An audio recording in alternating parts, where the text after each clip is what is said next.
Kadang kita makan makanan bersih tapi bisa sakit perut karena kadang mencaci makanan.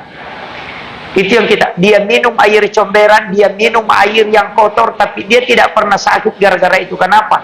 Karena dia syukuri nikmat yang diberikan oleh Allah dan tidak pernah mencaci makanan. Ternyata Allah turunkan keberkahan pada makanan yang dia makan. Dan ingat, orang gila itu biasa cuma 1 kali makan dalam 1 minggu, 2 kali dalam 1 minggu, tapi dia tidak pernah kelaparan. Padahal dia jalan terus. Dia ambil ilmunya. Apa? Itu untuk mengetahui anjing yang sudah balik. Sayyidina Ali itu pernah bertanya, bagaimana mengenali anjing yang sudah balik? Anjing kalau sudah dewasa, tidak ada orang Islam yang mampu jawab. Abu Bakar, Umar, Utsman tidak bisa jawab. Sayyidina Ali dikasih tahu, Ali, kok ada di sana pemelihara anjing orang Yahudi, datang ke sana tanya. Banyak anjingnya itu, siapa tahu dia tahu. Sekalinya Sayyidina Ali datang ke situ, dia tanya, bagaimana cara mengetahui kalau anjing sudah balik? Langsung orang Yahudi mengatakan, gampang.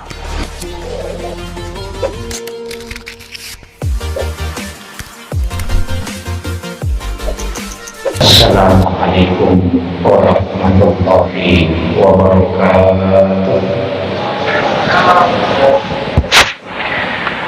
Alhamdulillahirabbil alamin. Wassalatu wassalamu ala asyrafil anbiya'i wal mursalin.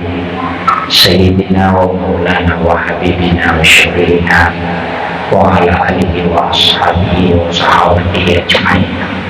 Allahumma salli ala sayyidina Muhammadin fil qulubi wa dawaiha wa afiyatil abdani wa shifaiha wa nuril absari wa niyaiha wa ala alihi wa sahbihi wa sallam. Salat dirahmati dan dimuliakan oleh Allah Subhanahu wa ta'ala. Dalam waktu-waktu tertentu ada waktu istimewa kita memanfaatkan untuk berzikir. Waktu istimewa itu adalah pagi dan petang. Kalau orang mengatakan pagi berarti sesudah sholat subuh sampai selesainya waktu duha. Kalau dikatakan petang, selesai sholat asar sampai masuknya waktu isya atau sebelum masuknya waktu isya. 2 waktu ini paling istimewa kita melakukan amalan-amalan sunnah yang memiliki dalil tapi tidak diperintahkan dengan menetapkan waktunya. Jadi kadangkala zikir itu tidak disampaikan oleh Rasulullah bahwa baca sekian kali pada waktu begini, tidak. Itu kenapa? Karena hikmahnya supaya itu tidak memberatkan. Jadi ulama kita itu menetapkan zikir-zikir tertentu dengan jumlah tertentu dan pada waktu tertentu. Nah, jadi seperti Imam Ghazali seringkali itu harian. Jadi hari Senin beda yang dibaca, hari Selasa beda, tapi setiap hari itu 1000. Nah, kemudian ada juga ulama mengambil zikir dan pagi dan petang ini dia sendiri yang tentukan. Jumlahnya tergantung kesibukan kita masing-masing. Kalau misalnya waktu kita sesudah subuh sedikit sekali karena mungkin kita pekerja kantoran, silahkan zikirnya tidak usah banyak-banyak. Kalau yang punya waktu agak luang, agak lama, bisa zikirnya agak lama-lama. Kenapa zikir ini penting kita tetapkan? Kalau kita tetapkan zikir dengan waktu tertentu disebut wirid. Nah, jadi zikir yang ditentukan waktunya, ditentukan jumlahnya, tapi lapas-lapas zikir itu ada hadisnya, maka itu disebut dengan wirid. Wirid ini kalau diamalkan terus-menerus tidak terputus, kemudian kita mendapatkan khususiyah dari wirid itu, disebutlah warid. Nah, keistimewaan dari wirid. Banyak orang mendapatkan itu. Ada orang dibukakan pintu kasyafnya melalui wirid, dan wirid yang ditentukan disebut wirid yang ditentukan waktu dan bacaannya serta jumlahnya itu nanti memberi manfaat yang besar. Karena ketika kita lupa juga kita baca, Rasulullah mengatakan ketika engkau lupa, kemudian di kapan kau ingat, silahkan baca pada waktu itu. Karena membaca di saat kau ingat itu sama ketika kau baca pada waktunya. Itu di luar biasanya itu yang disebut dengan wirid. Wirid ini juga fungsinya supaya kita terikat dengan zikir. Karena orang yang tidak punya wirid, ya tidak akan terikat. Karena biasanya kalau tidak punya wirid, ya kalau sibuk tidak berzikir. Nanti senang lagi baru berzikir. Tapi orang yang punya wirid, itu akan terformat supaya terus melakukan. Nah, supaya istiqamah. Dan Rasulullah mengatakan amal yang paling disukai oleh Allah adalah amal yang berkesinambungan, yang istiqamah. Wa in qalla, kata Nabi, walaupun sedikit. Nah, makanya biar surah Al-Ikhlas 3 kali setiap selesai sholat, itu bisa. Yang penting rutinkan, itu aja terus diamalkan sampai pokoknya sampai tua. Itu bisa menjadi syafaat kelak di yaumil akhir. Itu bagusnya itu wirid.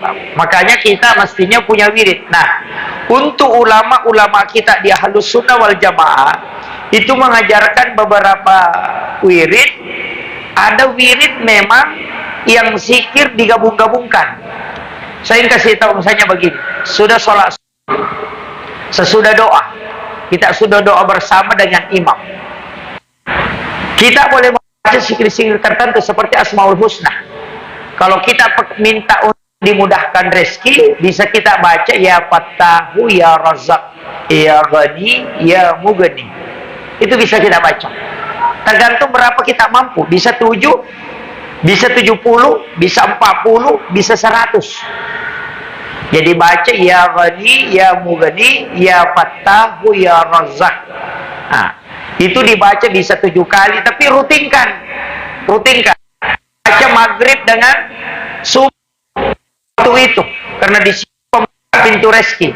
Nah, kalau sudah membaca itu, bisa kita tambah. Tapi kalau tidak mampu, di dalam beberapa riwayat itu kita temukan ada satu doa yang diajarkan langsung oleh Nabiullah Khidir alaihi salam itu kepada ulama wali kutub al-Gauts. Zikirnya itu doa sebenarnya. Allahumma arham ummata Muhammadin, Allahumma ghafir ummata Muhammadin, Allahumma astur, Allahumma jabna Muhammad birahmatika ya Rabb. Baca 4 kali.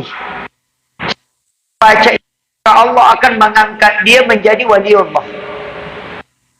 Jadi kita pakai malam Bismillahirrahmanirrahim 19 kali. Kalau mampu 100 ya 100. Jadi begitu saja. Jadi kita bikin, kalau kita mau yang misalnya sanad dari ulama-ulama yang sudah dilakukan terus-menerus, saya itu kalau sudah maghrib dengan sudah subuh itu amalkan la ilaha illallah 166 kali. Kemudian Allahumma asmihi syamtiladu lapis sama wasamilali 3 kali. Itu supaya tidak kena musibah sampai maghrib. Baru bacalah laqad ja'akum 7 kali. Itu mendapatkan syafaat, tidak kena musibah tiba-tiba, tidak akan mendengarkan kabar buruk, tidak akan kena fitnah dunia, akan dituntun oleh Rasulullah masuk ke dalam surga melalui syafaat Rasulullah. Kemudian dia akan minum di talaga Rasulullah sepuasnya. Orang yang membaca laqad ja'akum, kemudian dia akan dijamin masih hidup sampai maghrib. Itu dibaca 7 kali laqad ja'akum. Selesai dibaca laqad ja'akum 7 kali, itu 2 ayat terakhir Quran surat Taubah. Baca hasbunallah wa ni'mal wakil, ni'mal maula wa ni'man nasir, wala haula wala quwata illa billah, itu 7 kali.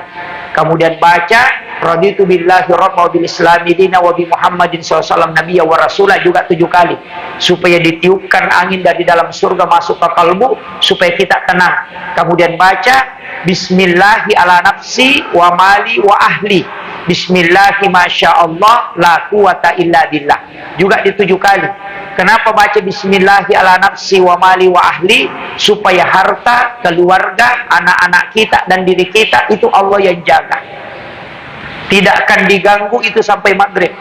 Orang yang membaca ini anaknya tidak akan pernah diganggu orang, istrinya tidak akan diganggu orang, suaminya tidak akan diganggu oleh orang lain, hartanya itu tidak akan diganggu. Bahkan ada ulama mengatakan hartamu tidak akan ada yang mengambil tanpa hak itu. Ketika kau baca itu bismillahi ala nafsi wa mali wa ahli, bismillahi masya Allah la quwata illa billah. Kenapa bismillahi masya Allah la quwata illa billah? Supaya semua rezeki yang datang kepadamu hari itu tidak akan diambil oleh orang lain. Jadi itu sebenarnya dibaca itu 7 kali juga. Maka kemudian kalau sudah itu kita baca alam nasrah, kemudian meletakkan tangan kanan di perut sebelah kiri. Itu dari Syekh Al-Maliki. Itu diletakkan tangan kanan di perut sebelah kiri. Bisa dibaca 7 kali, bisa dibaca 3 kali. Semampu kita, kalau 3 kali, 3 kali. Kenapa? Akan diberikan rezeki dari arah yang tidak disangka-sangka. Dia akan mendapatkan rezeki tanpa dia usahakan. Jadi ada orang yang memberikan rezeki. Itu diletakkan. Kemudian yang kedua, perut ini akan terhindar dari makanan haram. Kalau ada makanan haram itu akan keluar dengan sendirinya. Itu kalau kita meletakkan tangan kanan di perut sebelah kiri ketika kita baca ini alam nasrah. Itu bisa 7 kali, bisa 3 kali. Jadi itu amalan-amalan seperti itu bisa kita langgengkan terus, amalkan. Kalau sudah itu kita tutup dengan membaca la haula wala quwata illa billahi wa huwal aliyyil azim 100 kali.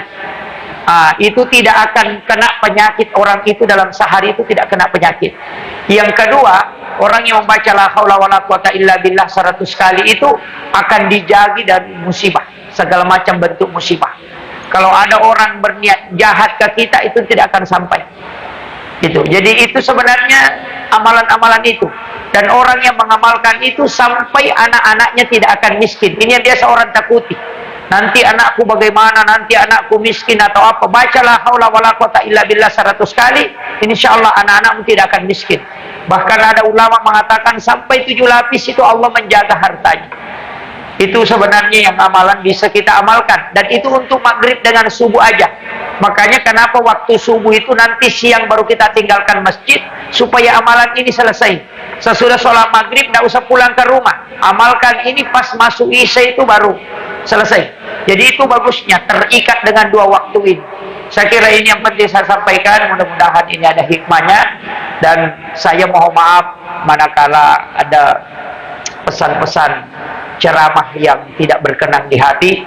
Karena kita penceramah kadang juga begitu Pak Bu, banyak kekhilafan dan kekurangan. Tapi saya hanya wasiatkan, jangan pernah berhenti belajar. Jangan pernah berhenti. Musibah yang terbesar menimpa umat ini karena ketika dia sudah berhenti belajar. Itu musibah. Apalagi kalau seorang dai berhenti belajar, itu musibah betul itu. Karena orang yang berhenti belajar itu sama dengan adalah orang yang mati.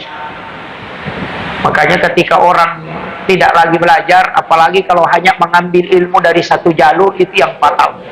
Ini kan banyak sekarang orang tidak mau mengambil ilmu dari manapun. Makanya Abu Hurairah itu Pak mengambil ilmu dari iblis. Jadi iblis itu mengajari Abu Hurairah satu ilmu ketika dia disuruh jaga zakat. Gudang zakat diacak-acak, ternyata yang ambil isinya adalah iblis. Iblis yang kasih ilmunya apa? Ayat kursi. Ayat kursi.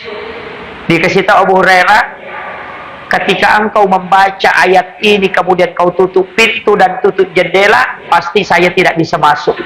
Setelah disampaikan kepada Rasulullah, Rasulullah mengatakan dia pembohong, mulai dari Nabi Adam dia berbohong, barusan dia berkata benar. Jadi coba.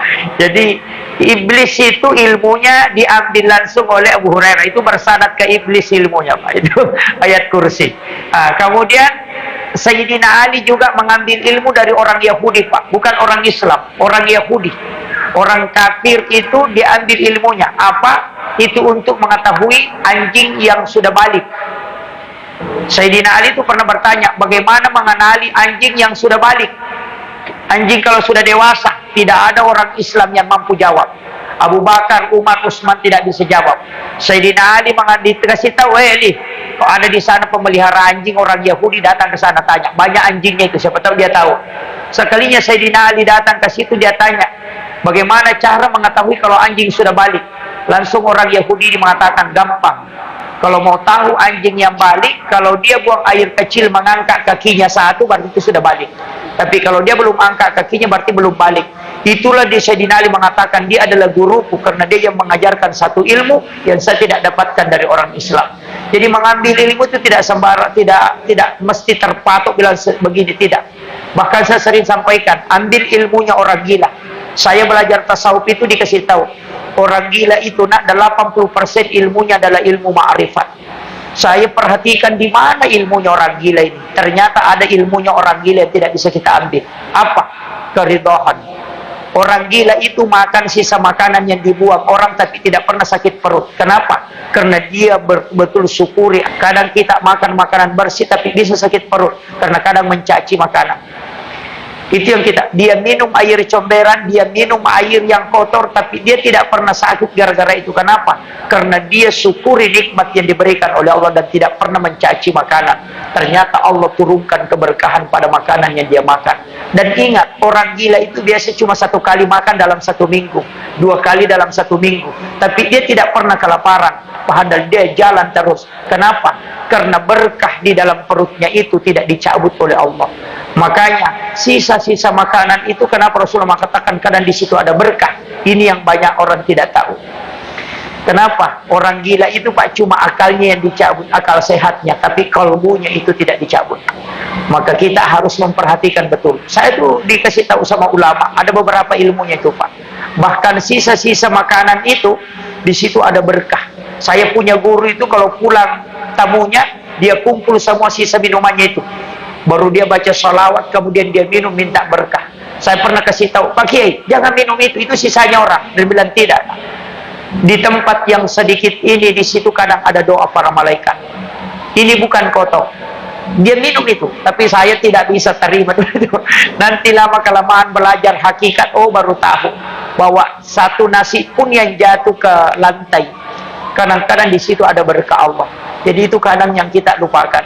Jadi jangan lihat makanan karena banyak, jangan hina makanan, karena nanti Allah yang akan memberikan keberkahan di dalam. Itulah Rasulullah sehingga tidak pernah menghina makanan. Sejelek apapun dia tidak pernah hina. Ini yang harus kita ambil pelajaran Pak dari orang gila, yang banyak sekali pelajaran itu. Akhirul kalam, wallahul muwaffiq ila aqwamit thoriq. Assalamualaikum warahmatullahi wabarakatuh.